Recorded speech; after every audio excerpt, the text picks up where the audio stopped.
So some parents, they say, of a 10-year-old filed a legal claim. They say after Jefferson Parish sheriff's deputy choked their son who was acting out as a result of a crisis caused by his diagnosed mental health disorder. Now, I say the Louisiana elementary student believed he was going to be killed by the race soldiers, furthering elevating his anxiety, according to the lawsuit. Now, they had in the federal lawsuit itself, as they filed on Monday, May the 9th, by Ashley Hutchinson Harper and Terry Harper on behalf of their son. It said against the Jefferson Parish School Board and the Jefferson Parish Sheriff's Office. Now, the claim is in response to the incident, it say on May 13th, 2021, when the parents say their child, and say identified as JH, was bullied in a Congeta Trip Janet Elementary School, triggering his disorder to an unimaginable degree. Say the Harpers believe both parties violated their son's civil rights and Americans with Disabilities Act.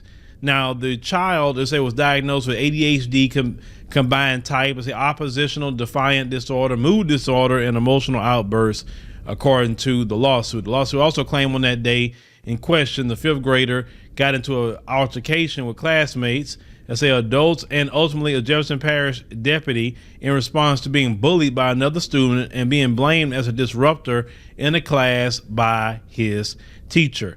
And I bet you, ladies and gentlemen, that teacher was a Mzungu, and that kid probably was Mzungu as well. Because when you see them just dogpiling on a black child, a lot of time that's what it is. The race soldier came involved. You know what I'm saying? Now, the couple is seeking injunctive relief, declaratory relief, and damages from both defendants. I say while in class on May 13th, I say the filings was the JH was the child was being bullied, bothered, and taunted by another student. And further states the teacher allowed it, and say to escalate to the point where the child began breathing heavily and yelling because he was so frustrated. Now, with his disorder, say certain signs the episode is coming on, and that should have triggered the teacher to step in and calm him down, according to the plaintiffs. Now, they say the boy's type of ADHD makes it challenging for him to manage his own responses to frustration, to control his anger, to express his emotions, wants, and needs, and to adjust to social and physical transitions. So when he felt unheard and his cry out for help against a bully went unresolved, it said the claim suggests he acted out. It said the child had a custom of eating lunch in the principal's office. It said a lawsuit lives because the school has documented a history of the boy being picked on. Now, they said that while sitting in class, it said the child refused to eat his lunch because he was still so distraught and angry from the previous class period. Now, it said Principal Doyle and other administrators told him to eat or else go hungry for the rest of the day out of further frustration with this demand and lack of sympathy. The boy threw a ball of yarn. Ooh, that's going to hurt somebody. It's a hand sanitizer and a tissue box. It said when the school employees threatened to call his mother if he didn't shape his behavior, it said that he became upset and hit the principal. Minutes later, said the boy threw a trash can into the window and left the campus. Now, the officials, they say, called 911 4 times. You call 911 for that? Oh, black parents, black parents, black parents. Let me say something. I don't know how you keep sending your kids to school with these people. If these people don't treat me and you right, we talk about racism with the race soldiers. We talk about racism here, racism there. It's the same racism in the school. It's like you subject your children to that. I told y'all, find a school that's ran by black people or homeschool. That's the only way to protect black children. Period. It's no excuse why you can't homeschool today. It's no excuse. Sometimes you got to make sacrifices for your children. You have to. Why are we subjecting our children to this, man? Why? During that pandemic, when they shut those schools down, a lot of you had to make some changes to do virtual with your children. You already socialized to do it. So why haven't you continued that? I just don't get it. Because see, prior to the pandemic, You know, it was hard to tell y'all that because y'all were so socialized to send your kids to school with these people. I get it. I get that. But after the pandemic, you know, and you had your kids at home on virtual, you already know what to do. There's many programs out there. Now, they said the court filing says the 4 calls came between 12:58 p.m. and 1:10 p.m. They said the calls described to the dispatchers what the child had on, that he had assaulted the principal. They say erroneously. They say, and he punched her in the jaw. She required medical attention, that he knocked her to the ground. Now, they said the school, they say in a report of the incident, never communicated the child had a disability. They say within minutes, they said Sergeant Stephen Trappenny, they said Deputy Gary Baverett, Deputy Colin Dunning, and Deputy Brandon Sharon arrived at the school. 4 of them. Sent 4 of them for 1 kid. They said when they found him outside the building, but in the area of the campus, he was crying.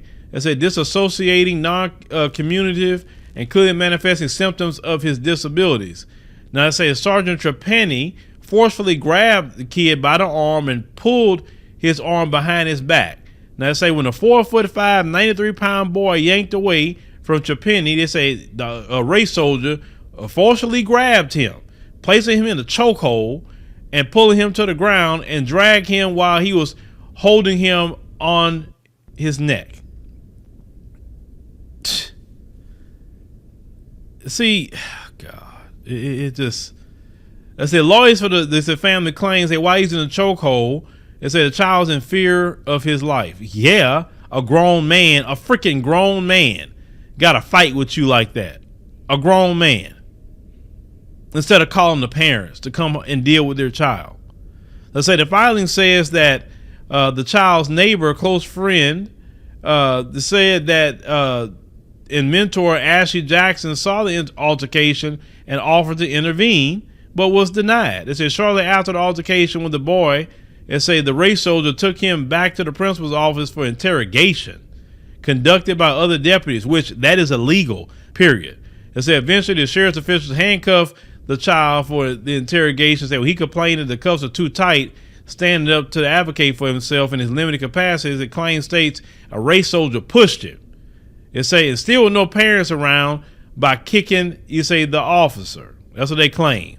It said that when he was placed in the back of the squad car and taken to the Jefferson Parish Juvenile Assessment Center, upon arriving at the Juvenile Detention Center, officers handcuffed, it said, the child's legs and booked and processed him. It said charged him with 2 counts of battery of a police officer, 1 count of resisting arrest, 1 count of battery of a school teacher, and 1 count of simple criminal damage less than $1,000. A child, a special needs child, basically, you hit him with a bunch of charges like he's some hardened criminal on the freaking street. Why, black people? Why are you sending your kids to school with these people? I told you, these people cannot treat your children right. They don't even educate your children right. Why do you keep doing this? And I make these videos to try to warn you. And sometimes it's not the most popular videos. I don't know why. I mean, you should be really wanting to consume videos like this, talking about what happens to our children. Now, I say 5 hours. It say after the race soldier initially arrived at the school, the parents were allowed to see their son. It say when their son was released, it took him to the children's hospital to be evaluated and then obtained an attorney. Now, I say into additional for the financial compensation for distress and damages, the parents are asking the judge to bar school officials and law enforcement officers from using physical restraints against students. And they said, tragically, the Harpers say the child is now extremely fearful of police, noting once the altercation when he was playing basketball in his own home, when officers drove by, he ran inside in terror, adding to his disorder PTSD. Now, they said defendants have declined comments on the altercation, talking about the race soldiers, pending the lawsuit litigation. But ladies and gentlemen, I told y'all over and over and over and over again, these people aren't capable of educating our children right. These people don't have no sympathy for black people. None. They don't have no love for our people at all. They treat our children as enemy combatants because they grow up in a culture of anti-black racism. And some of you are still sending your children to these people for 8 hours a day. Why? During the pandemic, you couldn't send your kids to those people, and they were fine. As I told you before, it is not an option for me to be sending my child to them. No. My child, I don't have to worry about my child dealing with that because I refuse for that to happen. I follow what I'm telling you about either have your child in a black school or you homeschool them. And what I do currently, as I told you before, she was in a black school. Some things, kind of changed or I felt like we needed to pull her out. But we hired one of the teachers from the school to do the homeschool with my little girl. And I will work hard and pay the teacher the money I need to pay her not to have my child subjected to that mess. I can't be on here preaching about racism, white supremacy, and then be a hypocrite with it and still send my child to be educated by them when I know, when I do the stories about how black children are treated. The last story I covered, a black child's having a stroke.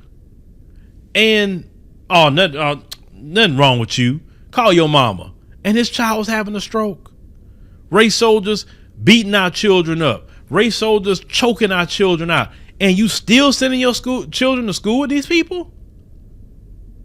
It's getting to a point, like I said, I'm going to have to start changing my language and not just blaming the white supremacists in the school. I have to start blaming you black parents because you know what's going on with these white supremacists at this point. And it's your fault if something happened to the child. I'm going to start saying that from now on. It's your fault because you know what country we live in. You know how these white supremacists are. And if something happens to your child, you part to blame because you send them to school with them. Especially a child that have those kind of issues. These people can barely deal. These people halfway just deal with our children when they don't have a mental health issue. So, like I said, I've covered hundreds and hundreds and hundreds of stories in this manner of what happened to our children. Hundreds of them. And it's the same thing. We got to start taking responsibility as black people to say, no, I'm not submitting my children to racism, white supremacy. I'm not putting my child in a position where they got to deal with these race soldiers. No.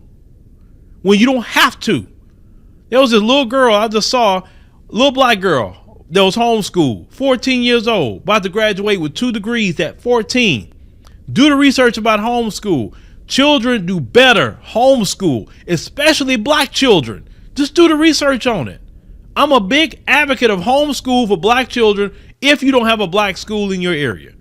And I'm talking about a black school ran by black people, controlled by black people, that's private, not charter, private. But let me know in the comments what y'all think about this particular story. Like I said, it burns me to still see this. Black parents, stop sending your kids to public school. Protect your children. And protecting your children is keeping them away from the white supremacists.